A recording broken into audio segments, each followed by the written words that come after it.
Okay, just a quick reminder, I did not hear back from folks and I sent out an announcement. The Monday lab, so the lab that's meeting this afternoon will start at 4:20. Wednesday, you can stay at 4:40, right? Because we don't really have a gap in front. So Monday lab, we will see you at 4:20 today. Okay.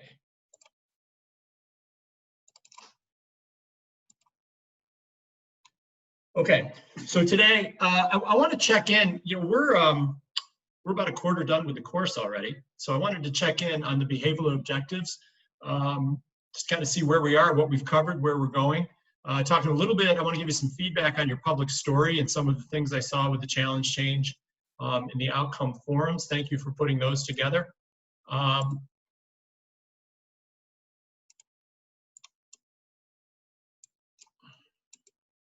There we go.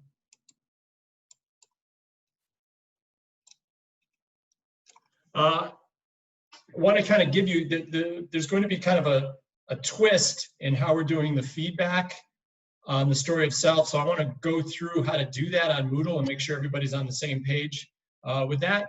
And we're coming to the end of the first module today. And so I want to kind of bring you through what we're going to do for the rest of the semester, just so you have an idea of where we're going. And I feel like, you know, a lot of times it's helpful to know, so you're not just doing everything in isolation, where we're going to go. And then in lab, we have a chance for feedback, not only on the story itself, but also on the insight statements, and we hope to get that done. And you will have your climates at the end of lab, both today and tomorrow.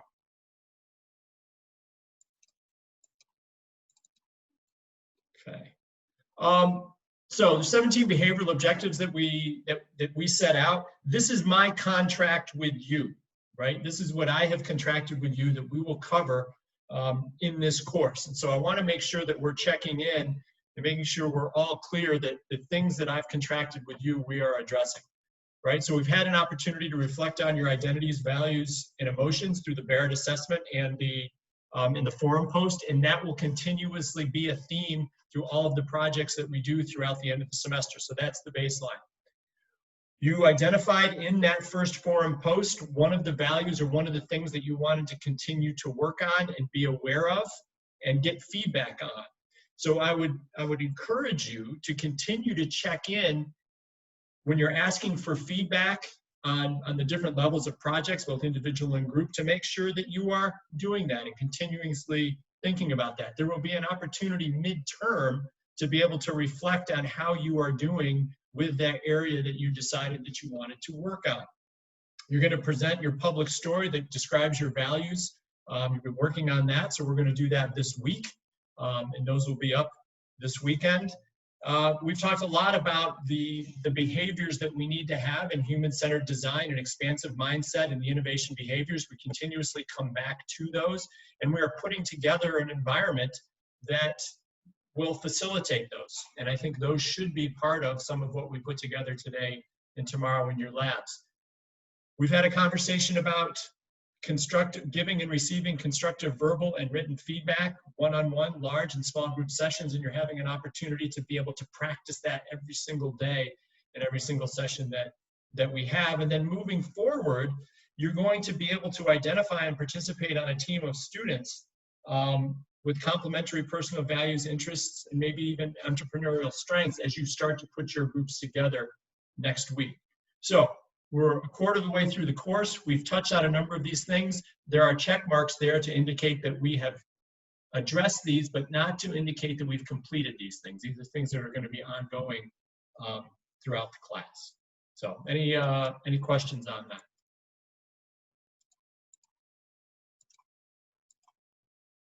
Okay. Creating your public story. So we started with the workshop, and I wanted to address a couple of these things, questions that I've gotten and things that I saw on the challenge choices and outcome, right? So you'll have a sense of where we're going. First, when you're putting this activity together, right, it's not just in isolation. It could be, like if you did the first one and then you came up with an idea later on and you wanted to change gears, you could certainly do that, right? But the purpose of what we're doing is to build on what we addressed in the first class, what we addressed with your Barrett Values Assessment, your introduction, and then rolling it in. So if you build on that, you are creating your story. A couple things. I know that when you did your Barrett Values Assessment, they spit out 10 things that you may have identified in your assessment, right? And you put them into the hourglass in different areas and in different categories. But what I've asked you to do is to pick 3. You can be really good at about 3 things. It's impossible to be great at everything. And as you saw in the assessment, there are some things that are really top strengths for you, and then some things down at the bottom maybe that are blind spots or things that you have to work on. So I've asked you to pick 3. Also note that I asked you to demonstrate or to tell us how you demonstrate those things on a daily basis, because values are not aspirational. They are literal. How do you live your life and reflect those values in what you do, right? I would love to be more patient, but if I'm not, it's not one of my great values. I can value it, but it's not one of my strengths, right? I need to be more patient, especially with my dad, because I'm living with him now. So I need to, it's not an aspirational thing, right? So how do you demonstrate that? We went from this to the introduction. I think that was pretty straightforward. Where you're from has a broad guideline, right? It could be your hometown, it could be your organization, it could be your dorm, your committee, your whatever, wherever you want to decide you are from to identify to people who you are.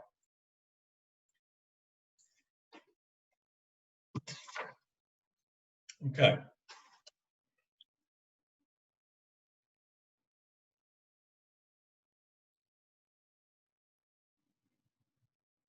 In the second part of the activity, I asked you to identify your challenge and your choices, and I want to zero in on this a little bit. First, I really appreciate everybody digging in and identifying these things and giving them some thought.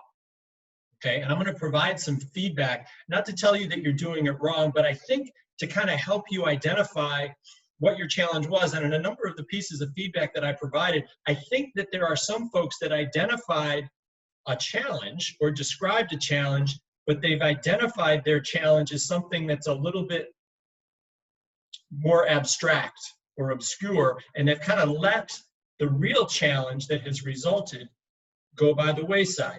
So, for example, let's pull this out. I want to talk about it. Describe a challenge you face or are currently facing. So that could be something really bad or hard happened to me, right? A number of you had that happen, right? Or you described that. Something really bad happened and that caused a challenge. My family moved. I got hurt. I lost something or someone, right? Those are really bad, challenging circumstances, right? For me, in the case that I didn't bring this up, but in the case that I have given to you, and all of the facts are true, although not necessarily in sequence, my social security number ends with 4, right? That was my big challenge that got me interested in how I could better engage in public service, because I applied to Senator Moynihan's office when I was a health policy student with a new physical therapy degree, thinking that I wanted to work in a Senate office, right? Sounds like my challenge. And what I was told when I followed up on my application was that they were only addressing applications where the applicant's social security number ended in 0 and 2. And mine ended in a 4. So I was out, not even under consideration. So I had to find another way to get there. So that wasn't my social security number, wasn't my challenge. I can't control that. That's what they call a gravity problem, right? But your family moving or getting hurt, if that's your challenge, think about what that leaves you with, right? If your family moved, you returned home, right? That could be one of your challenges, but you probably didn't. Or you stayed or adjusted or not. So you set up your choice now is that you did what you're faced with and don't have a choice about, or you don't do it. It's not a real choice, right? You got hurt, so I rehabbed and healed, or I didn't. So you're not really making a choice to rehab and heal. or to recover from your fall or from your head injury or your car accident or your bike accident, right? It's kind of a false choice. I found the software that I lost, the antique family heirloom that I lost, right? My homework or assignment, or if you get into grad school, there's always stories about the disk drive with my dissertation on it that I lost. Well, you either found it or you dealt with it. In most cases, you dealt with that. Most people don't just quit, or that wouldn't really be a great story for you, right? In this case, if I were to play that out, I kept my social security number, or I changed it to 2310 so that I could be qualified. Well, that wasn't really a choice.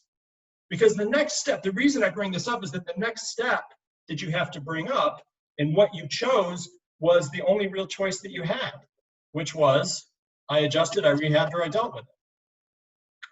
So what I'd like to do is I'd like to dive in a little bit differently. I'd like you to acknowledge that something really bad happened to you, because that provides outstanding context. But your challenge isn't necessarily your family moving or getting hurt or losing something, right? So think of it this way. Something really bad or hard happened to me, and so I had to. That's the challenge, right? My family moved, so I had to make a new set of friends or colleagues or start over. That's the challenge, right? Those of you that have moved, especially at a young age, that's the challenge. And we're in a case like me. I lived in a college town. My friends moved every 3 and 6 years because their parents didn't get tenure. That was hard, right? That was the challenge. I didn't get close to people because they kept leaving, right? I got hurt. Well, yeah, I'm going to rehab and train, but the real challenge there is that I had a big meet, event, season, something coming up that I had to do. That's the challenge, right? I lost something. So the challenge is how I reproduce, substitute, or rig something together to compensate for the fact or to overcome what I lost. Do you see the distinction there? So I don't want to diminish or devalue anybody's challenge. In fact, I'm doing the opposite. I want to emphasize and give you an opportunity to emphasize what your hard circumstance or kind of tragedy actually brought you as a challenge. What challenge did it leave you with? And think about it. When you do that, you start to get more personal. And one of the questions that we ask, why is it your challenge? Why were you called to it? Right? Everybody gets hurt. What's your circumstance? What did you have to get back to do? That becomes your challenge. Because then your choices are set up around what the real challenge was, or the challenging circumstances were. Not, I'm going to move or not. I'm going to rehab or not. Right? So I want to make a point here and dig in on the choices. Right? There are a couple of things that you can deal with choices. If you had a difficult circumstance that you have to overcome, your choices are the strategies that you used or considered to overcome that. How did you go about making friends? I joined a club. I told a lot of jokes because people like people that are funny, and it's a way to compensate. I participated on some sports teams. Right? I raised my hand a lot in class. I participated, or I tried to meet somebody every single day that I went to school until I had a group of people that I knew. And when I went to the lunchroom, it was comfortable. I could sit down. What are the strategies that you use? That's how I'd like you to think about it. The other way you can think about it is that you are facing a moral dilemma. In 2016, I said publicly that if there was a Supreme Court justice opening in an election year, I would not move to fill it. Now there is. I have to make a moral decision as to whether I'm going to decide to fill, as a senator, whether I'm going to decide to fulfill that. Right? I saw one of my teammates doing something that they shouldn't be doing, and they're really good. Not necessarily just sports, right? They're really good. Do I say something and potentially compromise the team, my standing with my peers? Do I stick to my values, or do I not do that? That is a moral choice that you can make. If you're doing that in your story, cheers to you too, that's how you set it up. Then you can talk about which ones you decided. If you look at my example, I listed all the strategies that I went through to try to find a way to get engaged in public service revolving around healthcare, right? And then I told you the one that I did, right? Applying, I didn't end up going to a Senate office. I applied to municipal health department. So what strategies or steps did you consider to make friends? How did you train, sacrifice, overcome, or prepare, right? That's a movie. How many movies do we see that are built like that? What did you pull together or invent? How are you innovative? What you do? What didn't you do? Well, I didn't steal another one. So I actually built it, right? What didn't you do? And then which of those strategies did you end up doing? I signed up for, set up or scheduled, worked all night to, called a friend. What are the things that you did? Does that make sense? See a distinction there as you're thinking about your own? And again, I don't want to, I think all 24 of you have really compelling challenges to face. I think that there's a good story out there for everybody. But I think that you, in a number of cases, you left the most compelling piece of your story on the table, which is why I'm bringing this up, right?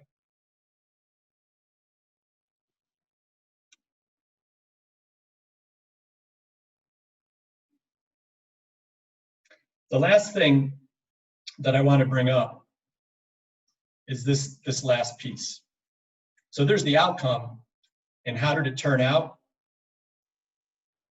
What did it tell about your values? This is where I discovered that my suck it up factor is really high, right? So my grit, my resilience, right? Those values. Or I realized that I didn't love dancing as much as I loved teaching, right? What did you learn through this process? And how does it reflect to your values? Again, if you respond or you talk about your values in general, that doesn't tell us anything, right? That's creating distance. I want to know which one. If you're smart, you would have picked that value and put it on your list early on, right? So much more closely related to helping people in my community, which directly, is a reflection on community service, right? That's one of my 3 values. Okay, so you still have some time to pull this together. I just wanted to make it clear. I think you're doing great, but I'm trying to help a lot of you at one time. And I'm also available tomorrow for office hours or another time if you want to get with me. And we'll have time to go through this in your labs as well. So I'd like you to be thinking about this in 2 ways. One, you're going to be presenting your story. And if you're kind of rushing around and maybe making some edits here, that's great. Maybe I gave you that feedback over the weekend, and this is something that you've tried to say. This might be something that you ask. Say, is my challenge really clear? Is this really the key thing? Did I provide context with that really bad or hard thing that happened to me? Was that helpful? Are you clear what I learned? And does that reflect on the values that I stated? But also be thinking about it in terms of the feedback that you're going to be providing somebody this afternoon, later this afternoon or tomorrow afternoon in your lab.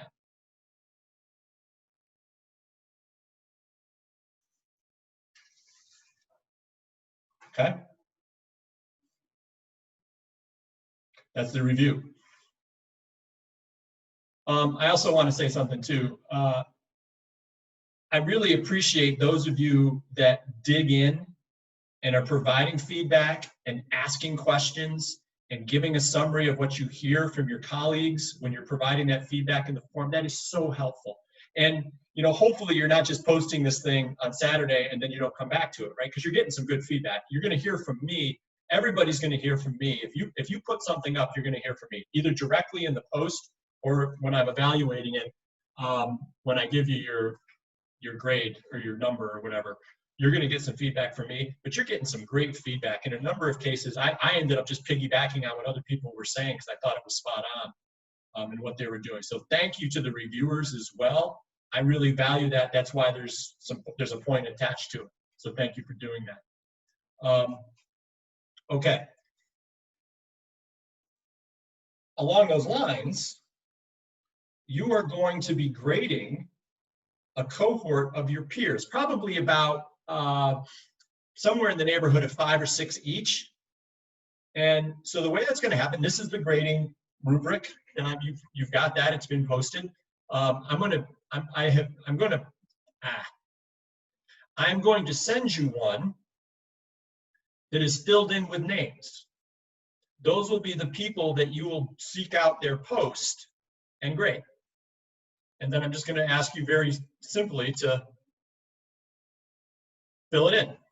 Put their name will be there, and they get a point for each of these things. The 112 is the number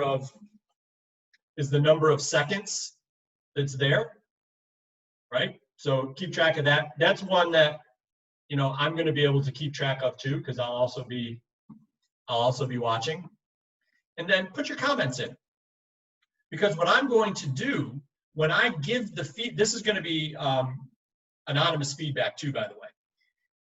When I get this together, what I'm going to give back to you is a sheet that looks like this, with an average of the grade that's based on the peer scores. That's worth half of the 10 points, and then mine's worth half.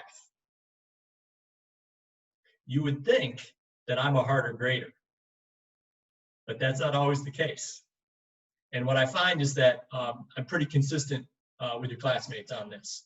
So you'll get your grade, but then I'm going to summarize all of the comments for you, right? So you will get the grade, and then so please put this in. I'm going to send it to you in Excel. Go ahead and fill it out in Excel, and if it's long, that's fine. I'll go down and find it. And then, so you'll get not only the grade, but you'll also get the written comments. So please take those on different areas. Things you like, things that they could have improved on, maybe things that you didn't hear, like I didn't really hear what your values were. Could you have stated that more clearly up front? I heard it at the end, but I didn't hear it up front. You know, things like that. When you do your review today in lab or tomorrow in lab, I'm going to ask you to use this form. This is the criteria. So today it's a rough draft and it's a dry run for you to be able to present your story, but it's also an opportunity for you to be able to practice using the rubric. I do that for 2 reasons. One, you know, I would like people to be good at the scoring, and every other year that I've done this, I've done it live, right? So you haven't had the opportunity to sit there and take your time. You've actually had to fill these things out live with your classmates in front of you, so I wanted people to get comfortable. But the other thing that I've learned, because the students have told me, is that by going through and using this evaluation as a reviewer, it really keys you into what you need to put into your talk as a presenter, right? Most people lose points very seldom, and I tape them all too, so you'll have those for feedback if you want to go back and look. Very seldom do I have an argument with somebody over, hey, I put that in or I didn't, right? It's binary. You either did or you didn't, right? And so a lot of times it's because they forget. It's like, you know what, I just forgot to do that, or I was running short on time and I totally didn't put it in. So I find that this is helpful for the students. Okay, we'll have time to get some questions on this and how it's used and what some of these things might mean in lab. So we'll have a chance to dig into this. Okay. Behavioral objective number 7 is identify and participate on a team.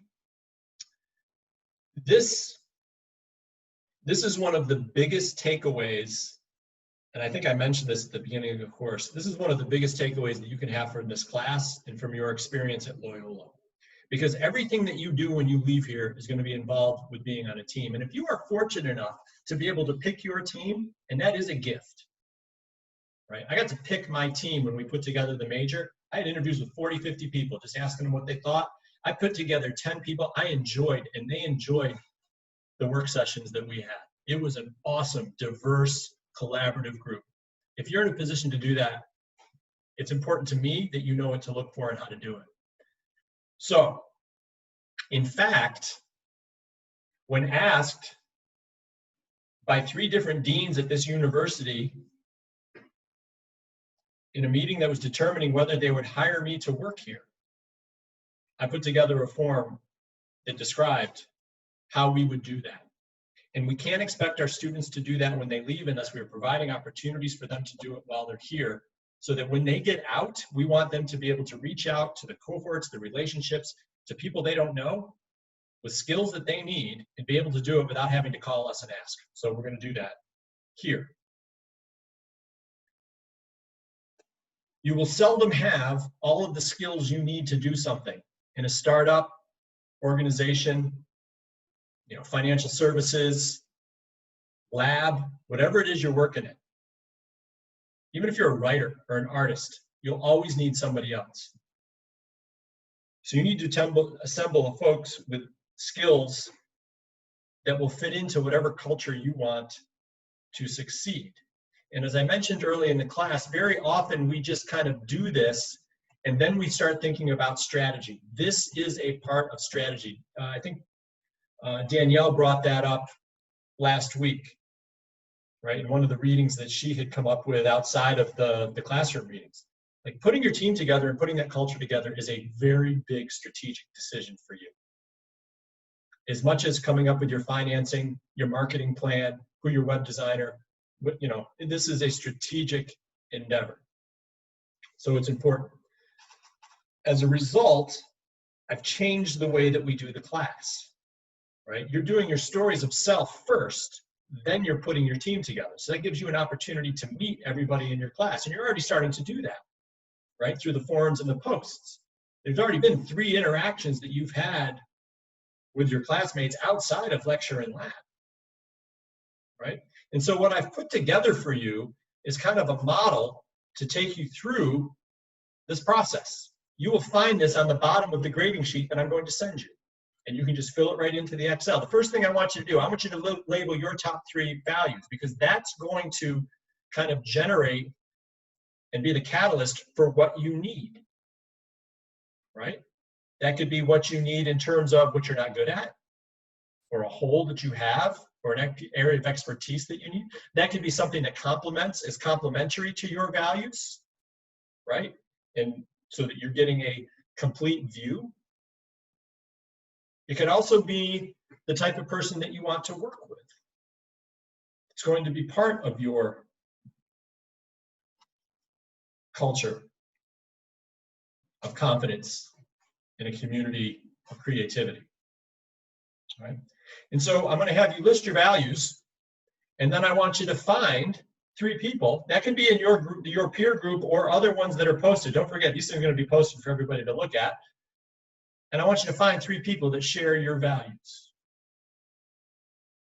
I'd like you to find a person, I'd like you to go back to that first post that you did, and I'd like you to identify that value. Remember what that value is that you wanted to work on. Who's good at that? Write their names down. And most of these organizations and groups, they run by existing relationships. Who has a similar experience growing up or addressing a similar challenge to one that you have faced? I know this is compelling because these are the people that very often generate longer posts on your feedback. I had a similar experience. Hey, I also grew up. We shared freshman year. Identify those people. And then I want you to find people that are just completely opposite. Yin to your yang. Who are people that are just diametrically opposed to your experience, what you value, what you might be interested in? Who are they? And then I want you to list 2 people, and this is what I think is going to be the benefit of doing the class like this year and remotely. Groups are made in this course in lab because people are sitting together at a table and they don't want to get up and move their chairs. I see that all the time. So this group that you're in right now, putting together this, if we were in lab and I didn't intervene, these would be your groups and you would just decide to do something together because you're used to working with each other. We're not doing that. List 2 people that you did not know prior to this semester that you think might share your values and passion for a project this summer. So if there's somebody interested in justice, that's great. If there's somebody interested in connectivity with students, that's great. If there's somebody interested in the financial literacy for students and how to improve that, that might be good. What are you interested in? What have they said that they're interested in? Ministry and retreats. Who might be interested? I want you to get to know this, right? It's kind of like Indeed.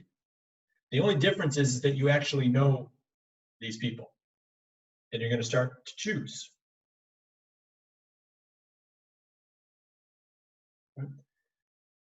My goal, let's think about the natural cohorts that you have in school.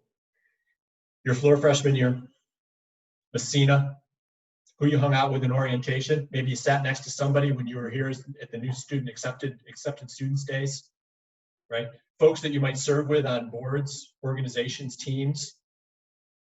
If you're in sciences, the people that you share a gross anatomy cadaver with, those 6 months, they will be your friends forever. My friend Carol Irwin, 30 years ago, we still go to a Phillies Mets game every year, right? When you go through something like that together, right? I'd like this to be that type of cohort. People that you went through BA 210 together and these organizations together that you can draw on. So it's important that you know each other. Okay? So you're going to fill this out. You're going to fill out the grading form. And this is how you get them back to me. So the first part that I want to address is how you actually create your story of self, right? Your public story. So let's take a look at that, the one in red. When you go to upload it in the assignment, you're going to get the general Moodle piece here. I'm going to ask you to do a video of this, right? If you have a video software that you love, if you're really good at it and you want to do a lot of takes and splice them together, hey, good on you, right? You can go ahead and do that.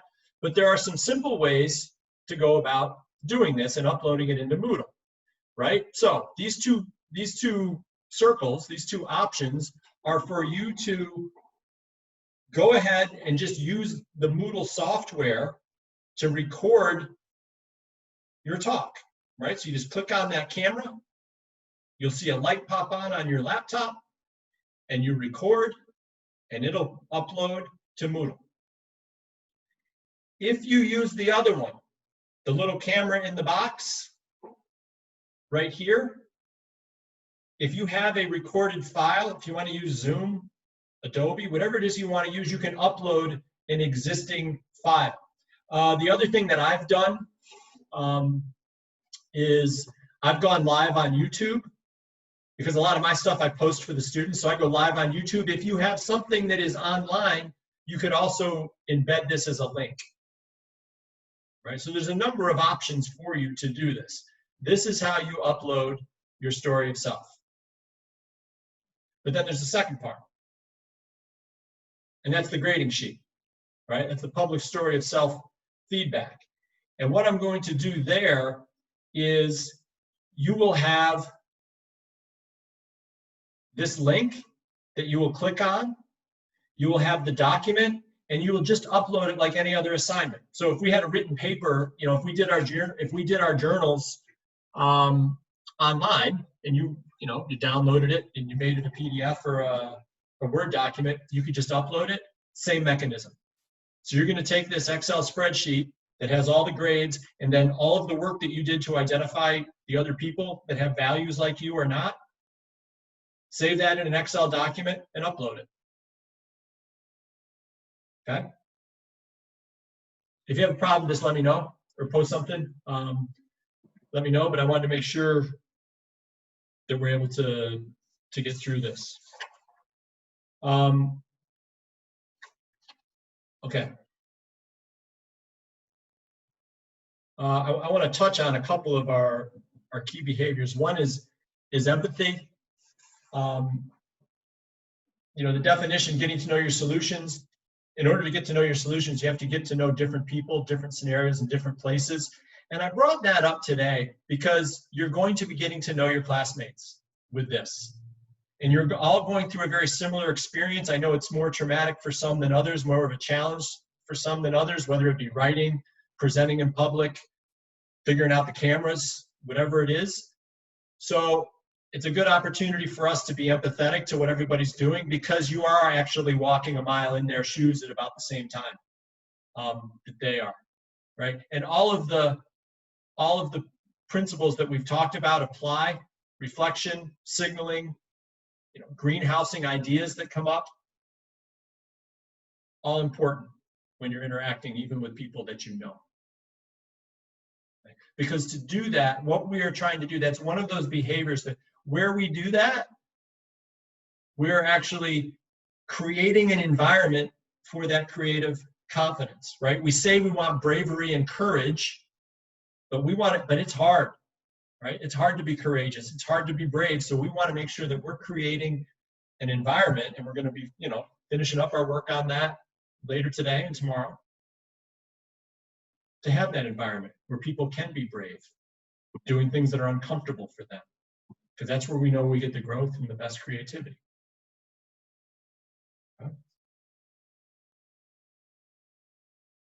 Okay, so where are we going? As I told you, there's three areas that we've broken this into. We're using the IDEO model, right? There's inspiration, ideation, and implementation. We've spent a lot of time in inspiration early on. Starting next week, right, we're going to be closing out Module 1 and getting into Module 2. And so we're going to be going back and framing a design challenge. I'm going to give you a menu of things that you might consider choosing, right? And you're going to get into groups that are interested in designing and working on those things throughout the semester. And you'll be building a team, right? We've seen this before, right? When you were building your team to create our community, right? That's what we're going to do next week. I have been reaching out to directors, deans, leaders throughout campus to identify key issues that are ongoing throughout campus that you could work on. If we were all together at Loyola, I would spend some time and allow you to kind of go out into the community, the Loyola community and the surrounding community, and identify some of these issues. But since we're not here, rather than go through all of that, I think I'm going to have a big enough menu of things that you'll get something that you're interested in and that you'll think is worthwhile, and will teach you this process, okay?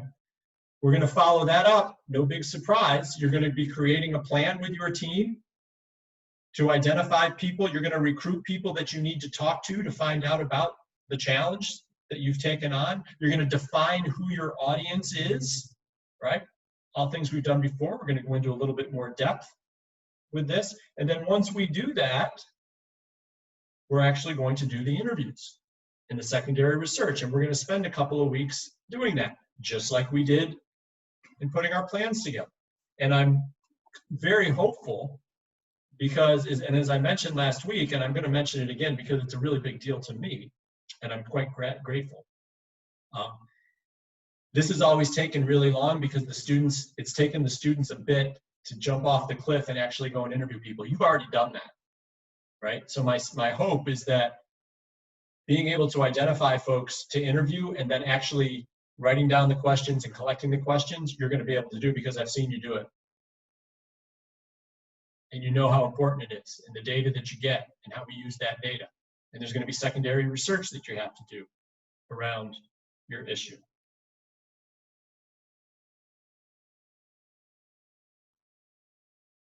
I'm going to introduce this idea of an impact gap analysis. And we'll go into it more in detail in a couple of weeks. But really, it's important to recognize that when you are addressing a solution, you don't need to be a hero and reinvent the world and do it by yourself, right? Very often, in fact, most often, there's somebody else working on the issue or interested in the issue that you're interested in. The problem that we have, especially in the nonprofit space, is that you get these people that are all doing the same thing and they're crawling all over each other. And it makes it really complicated for funding and for the users and who's doing what. What we're going to address is how do you look at, see who's interested in your issue, what they're doing well, where is there a gap that you can help fill? Right? So you're not going to take on everything, you're going to take on what's available. Right? If I'm really, and if I'm doing this as a product, a for-profit endeavor, if I'm really good at making desks, and I got all these desks with railings, right, like this, I might need to be really good at making the left-handed desks, right? What's the gap that's there? We'll spend some time on that, and this whole idea of heropreneurship as opposed to entrepreneurship. And with this, you're going to generate a lot of insights. This is where we were coming into last week. And as we get out of that module 2, we're going to get into ideation, right? So in the 7th week, we're going to download. And it's going to be a little bit more formal process than it was last time, because now you all know what the download is. Like we're a little bit ahead of the game. You're going to know and recognize inspiring stories and know how to write them down. And you're going to start to prioritize those things, right? We're going to get into a reductive mode of thinking, right? And then in the following week, you're going to start to find themes just like you did this week, right? And what are the ideas that are generated from those themes that kind of emerge? And from those themes that emerge, you're not going to create one insight statement, you might create a couple of ideas as to how you solve and how you create the solution. And then in week 9, we get to our first visual presentation, right? And that is the insights, the idea sketch or the idea canvas, right? They're both the same. Where you're going to graphically depict and play out and flesh out in detail one of your ideas. Okay. And one of the things that's really important is you're doing all this, remember, just because we're in the ideation phase doesn't mean we're going to stop collecting insights, right? In all of these places, we are going to be creating pieces so that we can continue to get feedback. So we're going to prototype through role-playing and storyboarding. And we're going to present those things not just so that we can understand where our holes are and what might work, but so that our users can identify and tell us if we're on the right track, right? So we are always in a position where we're telling a story, and this will be the story of us. You will now have a group that will say how you collectively have come together and what your values are and what drives you and why this is important, so that you can get feedback from your users and iterate and continue to improve your idea. Which will bring us into the 3rd piece, which is implementation. Now we're getting into some new stuff, right? There's this whole idea of the business model canvas, right? Where you're actually going to put something, you're going to do a written piece, and you're going to look at the financials, and you're going to look at what the opportunities are and how you're going to change, put that together. We're going to simplify that in this class because we're not going to have a lot on financials in this. And so what we're going to do is create the README pitch. And we'll learn how to do that. It's a formatted document that you can give somebody that they can read for the 2 minutes they're going to pay attention to you, capture their interest, and either have them do one of 2 things. Either say, hey, I want to hear more, in which point you give them the full out visual pitch, or they have a document that says, you know what, this isn't my thing, but this organization could really use this. This would be really helpful to them. What is that written document that can be handed around? We're going to put one of those together for your project. And with the feedback, and we're going to be getting close now, what do you still not know? What assumptions are you making? And we talked about the value of a failure, of productive failures. This is where we're going to start producing some failures, right? We're going to start to prototype some things before we take this out, and we're going to prototype the things we know the least about and are the most risky for us.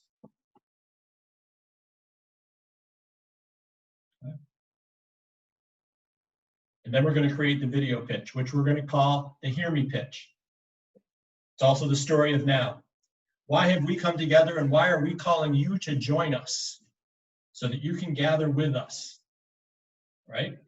Now, I want to point out, if you look at your syllabus, my sense is not a lot of people are up to the 14th week in the syllabus, but you will see that I had the co-creation clinic as part of the after action plan. I'm moving that up a week.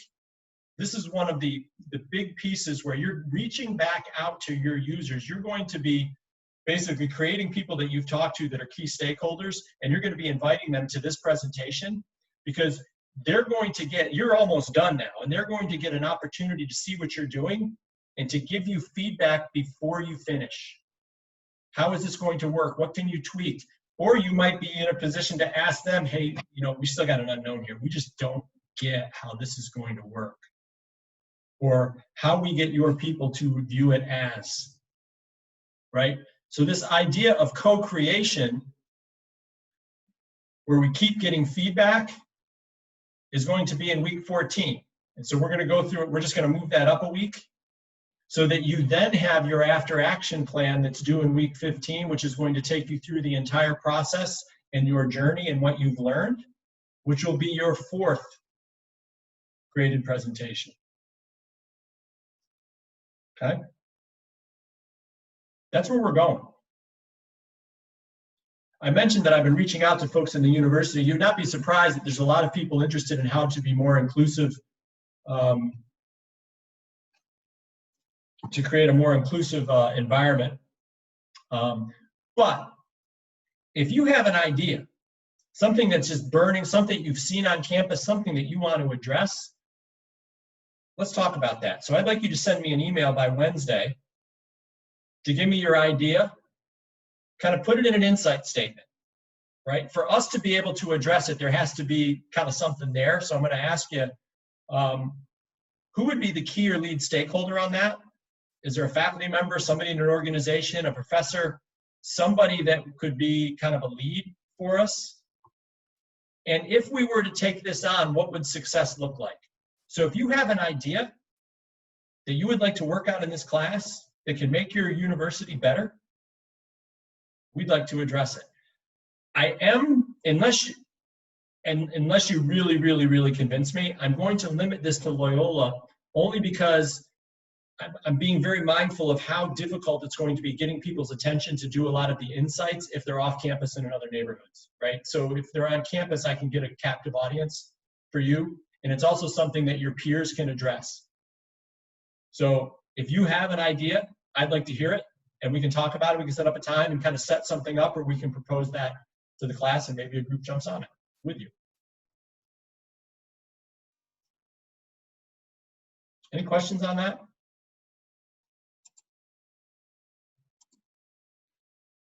Thanks, everybody. It's 3:50. I will let you go. I will see the Monday group in a half an hour.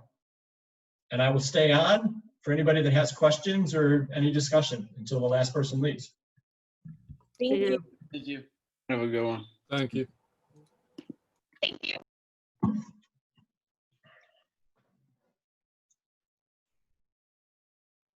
Hi, everybody. Hello. What can I do for you? I have a quick question. So basically what I got from the lecture, this is what I have a question on. Can we keep our current teams if they're working correctly, or is that not the purpose of like the virtual version of this class? If you really do want us to like expand on the new people as well? I want to shake that up. I want to shake it up. It's not to say that you won't be able to work with some of the people on your team, but I think that's a tough ask, Danielle, because you don't even know what the topics are yet. So I want to make sure that people are aligned. And I would agree. You have a really highly functioning group, right? I've been part of it. I've been at your meetings. I would totally agree with that. But I also think there's some value. My sense is that you guys are going to go into a group and it's going to be pretty highly functioning. So I want to spread the wealth a little bit, and I want to make sure that folks are aligned with stuff that they want to do. Okay, wonderful. And just two more questions. So as for the providing feedback to the others, are you grading us based on what Marley, Chrislyn, and Sienna say about my story of self? Is that how it's going to roll? I'm grading you on what I see. Okay. So I'm going to look at it independently of what everybody else sees. I'm going to grade you, same criteria, but I'm going to grade you on what I see, and I'm going to give you a number. And then I'm going to take the average grade from the other 4 or 5 people that look at you. And then we're going to add those up, something out of, 50%, 50%, and you'll get a grade out of 10. Okay, Very so I'm seldom just are we separated by more than a half a point. I'll be honest with you. It's going to be pretty consistent. And as for like me providing feedback, I'm only providing feedback on my group, so the 3 girls. No, you're going to provide feedback on a cohort of people that I'm going to give you that probably will not be all in your group. Okay, so So I'm going to send each of the groups, I'm going to blind CC it, and I'm going to send you an Excel spreadsheet with your people already filled in. Oh, okay. So that way you'll know who to look at. Okay, so you're going to tell me who to review. Understood? Yep, Okay. we'll tell everybody. And one more thing before I get off. I sent you an email, but just wait on Sarah McGee. I'm going to get her to sign off on the change of minor That's form fine. first. So Yep, just that's disregard what I that's sent fine. you. Yep. I'll send you a fresh one. All good. Okay, well, thank you. Don't forget to thank her for me. She left. Kaylee and Gabriella, what can I do for you? I just have an overall question about I for some reason in the beginning of my video had cut out and I missed maybe 5 minutes of where you were kind of talking about. I got a little bit of the end,